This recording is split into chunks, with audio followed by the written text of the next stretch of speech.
November 28 nang lumitaw sa karagatang sakop ng Pilipinas ang isang Russian attack submarine na UFA-490.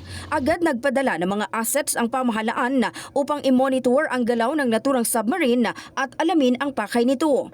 Ayon kay National Security Council Deputy Director General Jonathan Malaya, ikinabahala nila ang presensya ng Russian attack submarine UFA kaya agad silang nagpadala ng missile frigate na BRP Jose Rizal. Sumagot din anya sa radio challenge ang UFA-490 at sinabing galing lang sila sa PASEX military exercise kasama ang Royal Malaysian Navy sa Kota Kinabalu sa Malaysia at pauwi na sa kanilang naval base sa Vladivostok at nagpapalipas lang ng sama ng panahon bago ituloy ang kanilang paglalayag. Nilinaw ni Malaya na ang parte kung saan ito namataan ay hindi territorial sea ng Pilipinas kundi nasa high sea na sakop ng ating exclusive economic zone. Kaya technically daw, sakop pa ng freedom of navigation ang kanilang pagdaan.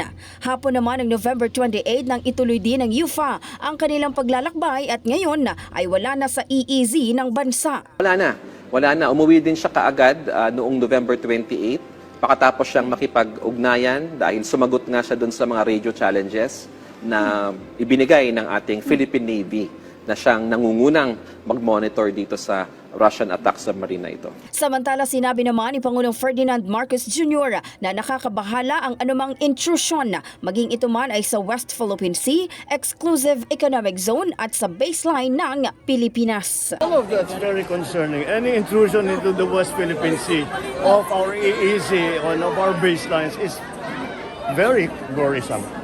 In the heart of changing lives, ito si Brigada Maricar Sargan ng 105.1 Brigada News of Manila, the Music and News Authority.